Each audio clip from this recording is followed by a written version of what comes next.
Question ನೋಡ್ಕೊಳ್ಳಿ. The varieties of wheat A B C were shown in 4 plots each and the following yields in quintals per acre were okay. Data ಕೊಟ್ಟಿರೋದು ಈಗ ನೋಡಿ, wheat ಬೆಳೆದಿರೋದು ಅರ್ಥ ಆಗ್ತಿದಲ್ವಾ, ಇದು ಕ್ವಿಂಟಾಲಲ್ಲಿ ಇರೋದು. ಈಗ 8 quintal wheat type A wheat ಇದೆಯಲ್ಲ, ಈ ಪ್ಲಾಟ್ ನಂಬರ್ 1 4 ಪ್ಲಾಟಲ್ಲಿ ಪ್ಲಾಟ್ ನಂಬರ್ 1 8 ಕ್ವಿಂಟಾಲು ಬೆಳೆಸಿದ್ದಾರೆ.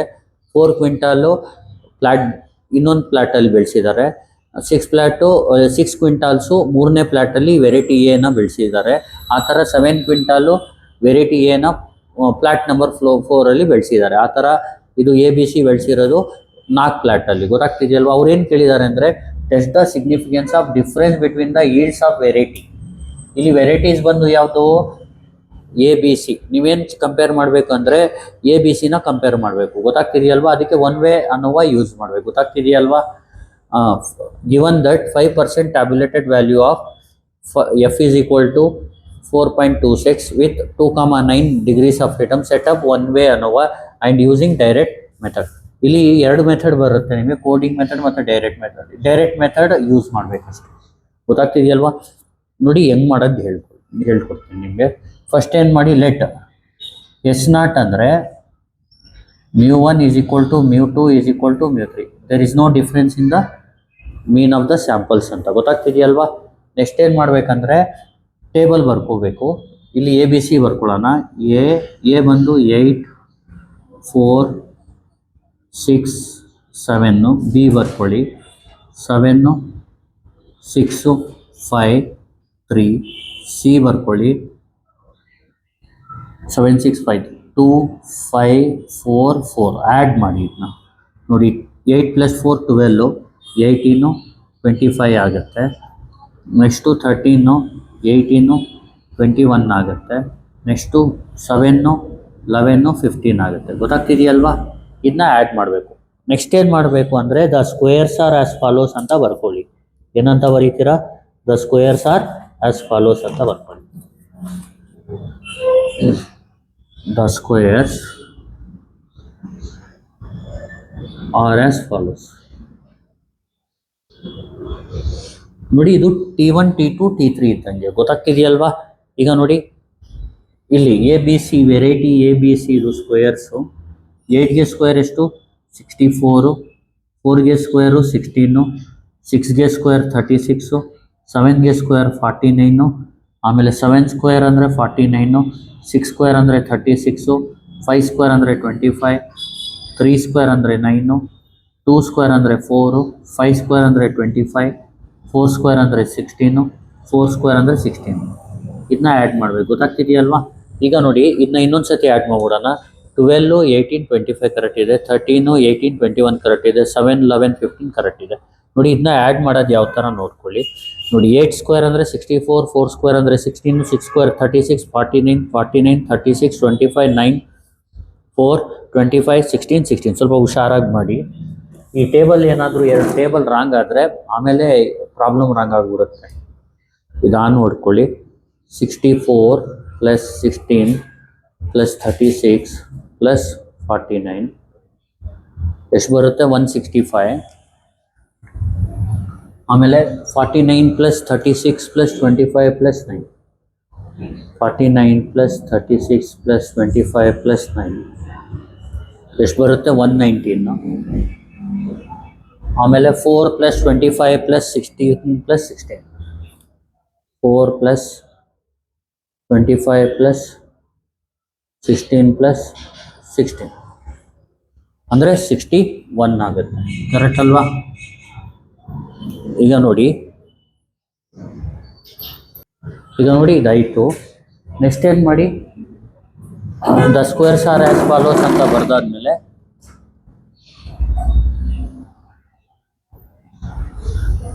ಈಗ ವಿ ಹ್ಯಾವ್ ಅಂತ ಬರ್ಕೊಳ್ಳೋಣ. ವಿ ಹ್ಯಾವ್ ನೋಡಿ, N1 ಅಂದರೆ ಇಲ್ಲಿ ಎಷ್ಟಿದೆ? 4 ಇದೆ. N2 ಅಂದರೆ ಸ್ಯಾಂಪಲ್ ಸೈಜು. N3 ಅಂದರೆ ಎಲ್ಲ 4 ಇದೆ. ಗೊತ್ತಾಗ್ತಿದೆಯಲ್ವಾ? ಮತ್ತು ಕ್ಯಾಪಿಟಲ್ ಏನಂದರೆ ಟೋಟಲ್ ನಂಬರ್ ಆಫ್ ಅಬ್ಸರ್ವೇಷನ್ ಎಷ್ಟಿದೆ? 12 ಇದೆ ಟೋಟಲ್ಲು. ಕೆ ಅಂದರೆ ನಂಬರ್ ಆಫ್ ಸ್ಯಾಂಪಲ್ಸ್ ಎಷ್ಟಿದೆ? 3 ಇದೆ. K is equal to 3. ಅರ್ಥ ಆಗ್ತಿದೆಯಲ್ವಾ? ಇದು ಬರ್ದಾದ್ಮೇಲೆ ಏನು ಮಾಡಿ? ಟೀನ ಫೈಂಡ್ ಮಾಡಿ. ಟಿ ಅಂದರೆ T1 plus T2 plus T3, ಇದು T1, ಇದು T2, ಇದು T3 ಅಂದರೆ 25 ಪ್ಲಸ್ 21 ಪ್ಲಸ್ ಟಿ ಅಂದರೆ ಸಮೇಷನ್ ಆಫ್ ಅಬ್ಸರ್ವೇಷನ್ಸ್. ಗೊತ್ತಾಗ್ತಿದೆಯಲ್ವಾ? Summation of x. ಇಲ್ಲಿ ನೋಡಿ, ಇದು ಆ್ಯಡ್ ಮಾಡಿ. 25 ಪ್ಲಸ್ 21 ಪ್ಲಸ್ 15,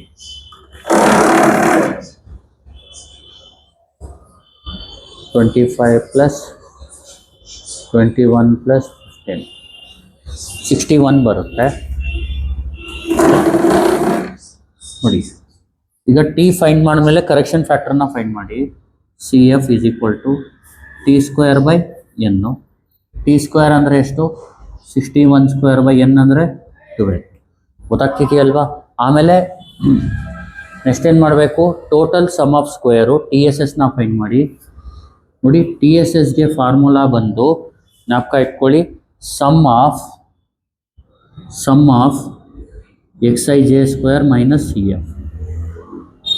ಅಂದರೆ ಈಗ ನೋಡಿ, ಎಕ್ಸ್ ಅಂದರೆ ಅಬ್ಸರ್ವೇಷನ್ನು, ಎಕ್ಸ್ ಸ್ಕ್ವೇರ್ ಅಂದರೆ ಅಬ್ಸರ್ವೇಷನ್ದು ಸ್ಕ್ವೇರ್ಸು. ನೋಡಿ, ಸಮ್ ಆಫ್ ಅಬ್ಸರ್ವೇಷನ್ಸ್ದು squares of each sample.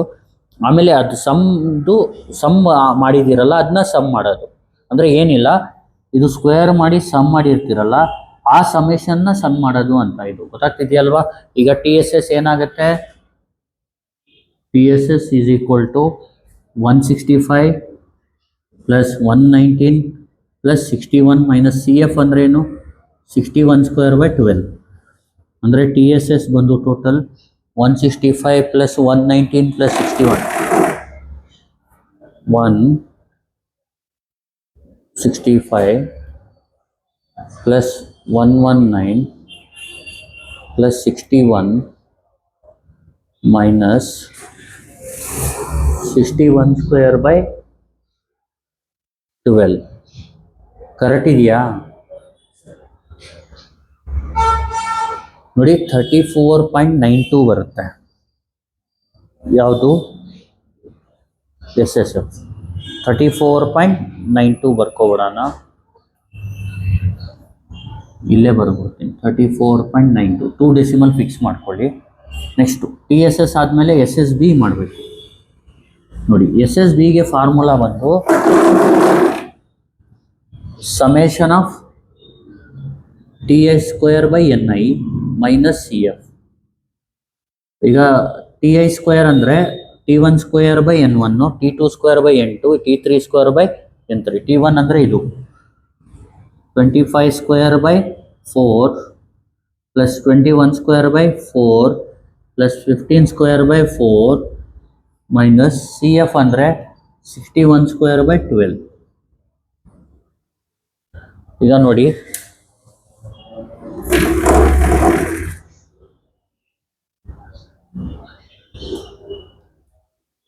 (25 square by 4 plus 21 square by 4 plus 15 square by 4 minus 61 square by 12. ಏನು ಬರುತ್ತೆ ಆನ್ಸರ್? 38/3 ಅಂದರೆ 12.67 ಬರುತ್ತೆ. ನೋಡಿ, ಎಸ್ ಎಸ್ ಬಿ ಬಂದು 12.67. ಈಗ ಎಸ್ ಎಸ್ ಡಬ್ಲ್ಯೂ, ಇಲ್ಲಿ ಎಸ್ ಎಸ್ ಡಬ್ಲ್ಯೂ ಅಂದರೆ T S S minus S S B. T S S ಎಷ್ಟು? 34.92 ಮೈನಸ್ ಎಸ್ ಎಸ್ ಬಿ ಎಷ್ಟು? 12.67. ಇದನ್ನ ಮಾಡಿದ್ರೆ 34.92 ಮೈನಸ್ 12.67 ಮಾಡಿದ್ರೆ ಆನ್ಸರ್ ಏನು ಬರುತ್ತೆ? 22.25 ಬರುತ್ತೆ. ಗೊತ್ತಾಗ್ತಿದೆಯಲ್ವಾ? ಈಗ ನೋಡಿ, 22.25 ಇದನ್ನ ಬರ್ಕೋಬಿಡಿ. ನೋಡಿ, ಇದು ಬರ್ತಾದ್ಮೇಲೆ ನೀವೇನು ಮಾಡಬೇಕು? ಟೇಬಲ್ನ ಬರಿಬೇಕು. ANOVA table. ಅನೋವಾ ಟೇಬಲ್ ಏನು? Source of variations.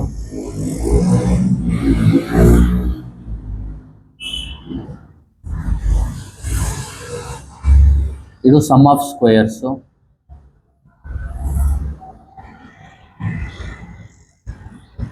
Degrees of freedom, mean squares, F ratio.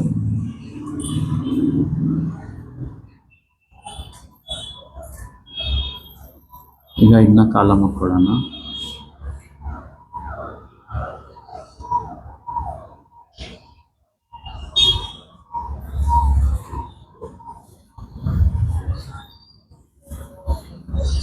ಈಗ ಬಿಟ್ವೀನ್ ದ ಸ್ಯಾಂಪಲು ಮತ್ತು ವಿತಿನ್ ದ ಸ್ಯಾಂಪಲ್ ಅಂತ ಬರ್ಕೊಳ್ಳಿ. ಅರ್ಥ ಆಗ್ತಿದೆಯಲ್ವಾ? ಈಗ ಬಿಟ್ವೀನ್ ದ ಸ್ಯಾಂಪಲ್ ಬಂದು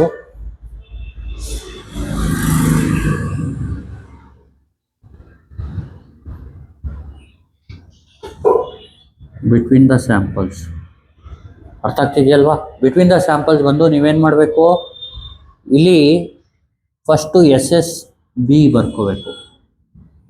SSB ಎಷ್ಟು ನೋಡಿ, 12.67.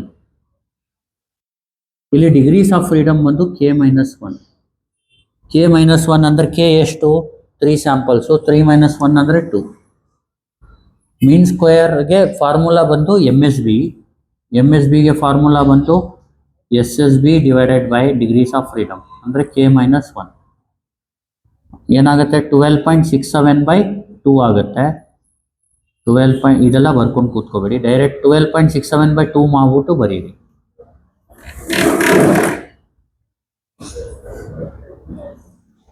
(12.67/2)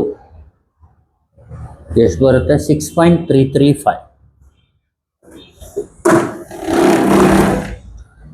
6.335 ಇದಾಯಿತು. ಇದು ನೋಡಿ, ಇದು ಬಿಟ್ವೀನ್ ದ ಸ್ಯಾಂಪಲ್ ಆಯಿತು. ಈಗ ವಿತಿನ್ ದ ಸ್ಯಾಂಪಲ್ಸ್,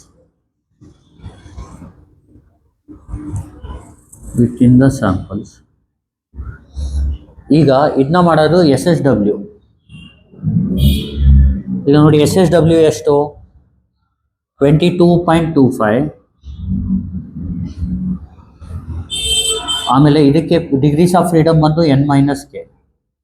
ಈಗ N ಎಷ್ಟು, ಟೋಟಲು 12 - K ಅಂದರೆ 12 - 3 ಎಷ್ಟು ಬರುತ್ತೆ, 9. MSW ಅಂದರೆ SSW ಡಿವೈಡೆಡ್ ಬೈ N-K ಅಂದರೆ 22.25 ಮಾಡ್ಬಿಡೋಣ ಡೈರೆಕ್ಟು. 22.25 divided by 9.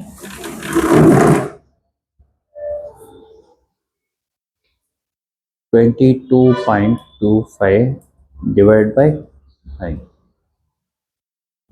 2.47.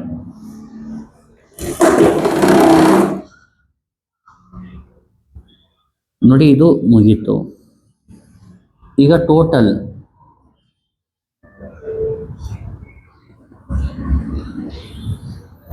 ಏನಿಲ್ಲ, ಸಿಂಪಲ್ಲು ಇದೆರಡು ಆ್ಯಡ್ ಮಾಡಿ ಬರೀರಿ, ಇಲ್ಲಾಂದರೆ TSS ಬರೀರಿ. TSS ಎಷ್ಟು, 34.92. ಆಮೇಲೆ ಇದೆರಡು ಆ್ಯಡ್ ಮಾಡಿ, ಇಲ್ಲಾಂದರೆ N-1 ಬರೀರಿ. N-1 ಎಷ್ಟು, 11. ಇದನ್ನ ಈ ಥರ ಸುಮ್ಮನೆ ಮಾರ್ಕ್ ಮಾಡ್ಕೋಬಿಡಿ. ಎಫ್ ರೇಷಿಯೋ ಅಂದರೆ ಬರೀ 1 ಕಾಲಮ್ 1 ಇದಿರಲಿ ಅಷ್ಟೇ. ಇದು ಎಫ್ ರೇಷಿಯೋಗೆ ಫಾರ್ಮುಲಾ ಬಂದು ಜ್ಞಾಪಕ ಇಟ್ಕೊಳ್ಳಿ. ಎಫ್ಗೆ ಫಾರ್ಮುಲಾ ಬಂದು MSB ಡಿವೈಡೆಡ್ ಬೈ MSW. ಇಲ್ಲಿ MSB ಅಂದರೆ 6.335 ಡಿವೈಡೆಡ್ ಬೈ 2.47. ಈ ಎಫ್ ವ್ಯಾಲ್ಯೂನ ನಾವು ಇದಕ್ಕೆ ಕಂಪೇರ್ ಮಾಡಬೇಕು, ಸ್ಟ್ಯಾಂಡರ್ಡ್ ಎಫ್ ವ್ಯಾಲ್ಯೂಗೆ ಕಂಪೇರ್ ನೋಡಿ. ಇದನ್ನ ಮಾಡೋದು ಯಾವ ಥರ, ಟೇಬಲ್ ಕೊಡಿ. 6.3.24 2.47 ಎಷ್ಟು ಬರುತ್ತೆ, 2.56 ಬರುತ್ತೆ. ಗೊತ್ತಾಗ್ತಿದೆಯಲ್ವಾ? ಈ 2.56 ಏನಿದೆ,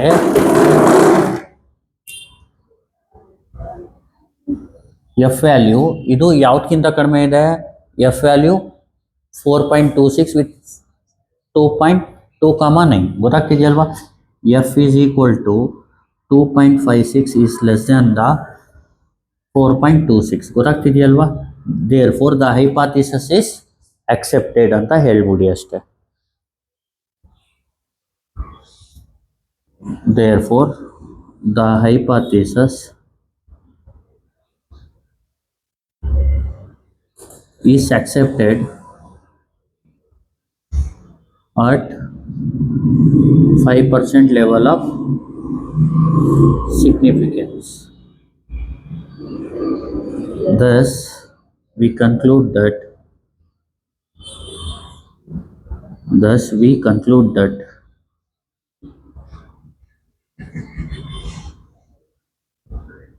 there is no significant difference between the means of the sample. ಗೊತ್ತಾಗ್ತಿದೆಯಲ್ವಾ? Mean of the samples. There is no significant difference ಅಂತ ಹೇಳಿ. There is no significant difference between the means of the sample. Between the means ಅಂತ ಹೇಳ್ಬಿಡಿ sir. ಈಗ ನೋಡಿ ಈ question ಕೇಳಿದ್ರೆ ಜ್ಞಾಪಕ ಇಟ್ಕೊಳ್ಳಿ. ಫಸ್ಟ್ ಏನು ಮಾಡಬೇಕು ನೀವು, ಲೆಟ್ h0 μ1 = μ2 = μ3 ABC ಬರ್ಕೊಳ್ಳಿ, ಇದನ್ನ ಆ್ಯಡ್ ಮಾಡಿ. ಗೊತ್ತಾಗ್ತಿದೆಯಲ್ವಾ? ಈ ಥರ 8 4 6 7 ಬರ್ಕೊಳ್ಳಿ, 7 6 5 3 2 5 4 ಆ್ಯಡ್ ಮಾಡಿ. ಇದು T1 T2 T3 ಇದ್ದಾಗೆ. The squares are as follows ಅಂತ ಬರೆದು ABC ಬರೆದು 64 16 36 49 ಇದನ್ನ ಬರ್ಕೊಳ್ಳಿ. ಆಮೇಲೆ ಇಲ್ಲಿ N1 ಅಂದರೆ N1 + N2, N1 = N2 = N3, that is ಎಲ್ಲಾನು 4. N ಅಂದರೆ ಟೋಟಲ್ ನಂಬರ್ ಆಫ್ ಅಬ್ಸರ್ವೇಷನ್ನು, ಇಲ್ಲಿ ಸ್ಮಾಲ್ n ಅಂದರೆ ಈಚ್ ಸ್ಯಾಂಪಲ್ದು ಅಬ್ಸರ್ವೇಷನ್, K ಅಂದರೆ ನಂಬರ್ ಆಫ್ ಸ್ಯಾಂಪಲ್ಸು, T ಅಂದರೆ ಇದ್ರದ್ದು ಸಮ್ ಮಾಡೋದಷ್ಟೇ, CF ಅಂದರೆ T²/N, TSS ಅಂದರೆ sum of squares of observations minus CF. ಇದನ್ನ ಸ್ಕ್ವೇರ್ಸ್ ತೊಗೋಬೇಕು, 165 119 61 ಮೈನಸ್ CF ಅಂದರೆ 61² 12. SSB ಅಂದರೆ ಸಮ್ ಆಫ್ TI²/NI, ಇಲ್ಲಿ T1²/N1 + T²/N2 T3² ಆ ಥರ. CF ಅಂದರೆ ಇದು. ಆಮೇಲೆ SSW ಅಂದರೆ TSS ಮೈನಸ್ SSB ಮಾಡಿ. TSS ಅಂದರೆ ಏನು, ಇದು ಮೈನಸ್ ಇದು SSB. ಅರ್ಥ ಆಗ್ತಿದೆಯಲ್ವ? ಮಾಡಿದ್ರೆ ಬಂದ್ಬಿಡುತ್ತೆ. ಆಮೇಲೆ ಟೇಬಲ್ ನೀಟಾಗಿ ಬರೀರಿ ಅಷ್ಟೇ. ಈಗ ಟೇಬಲ್ನ ನೋಡೋದು ಯಾವ ಥರ ಕೊಟ್ಟಿಲ್ಲ ಅಂದರೆ ಇಲ್ಲಿ ನೋಡಿ, ಇದು ರೋಲಿ 2 ನೋಡಿ. ಹೆಂಗೆ ನೋಡೋದಂದರೆ ಇಲ್ಲಿ ನೋಡಿ ಹೇಳ್ತೀನಿ ರಫು. ಇಲ್ಲಿ 2 ನೋಡಿ, ಇಲ್ಲಿ 9, ಇಲ್ಲಿ ಕೋಯಿನ್ಸೈಡ್ ಆಗಿರೋದನ್ನ ಫೈಂಡ್ ಮಾಡ್ಕೊಳ್ಳಿ F ಟೇಬಲಲ್ಲಿ. ಆದರೆ 0.05 ಆಲ್ಫಾ = 0.05 ಅಂತ ಮೇಲ್ಗಡೆ ಇರಬೇಕು. F ಟೇಬಲಲ್ಲಿ ಆಲ್ಫಾ ವ್ಯಾಲ್ಯೂ ಮೇನ್ ನೋಡಬೇಕಾಗಿರೋದು 0.05 ಅಂತ ಇರಬೇಕು. ನೋಡಿ ತೋರಿಸ್ಕೊಡ್ತೀನಿ ನಿಮಗೆ. ಇಲ್ಲಿ ನೋಡಿ F 0.05 ಇದೆ, ಇಲ್ಲಿ 2 ನೋಡಿ, ಇಲ್ಲಿ 2, ಇಲ್ಲಿ 9. 2 9ಗೆ ಕೋಯಿನ್ಸೈಡ್ ಆಗಿರೋದೆಷ್ಟು? 4.26. ಅರ್ಥ ಆಗ್ತಿದೆಯಲ್ವಾ? ಇಲ್ಲಿ ನೋಡಿ 4.26 ಅರ್ಥ ಆಗ್ತಿದೆಯಲ್ವಾ? ಏನಾದ್ರು ಕೊಟ್ಟಿಲ್ಲ ಅಂದರೆ ಆ ಥರ ನೋಡ್ಬಿಟ್ಟು ಟೇಬಲ್ ವ್ಯಾಲ್ಯೂನ ಕಂಪೇರ್ ಮಾಡ್ಕೋಬೇಕು. ಗೊತ್ತಾಗ್ತಿದೆಯಲ್ವಾ? Thank you.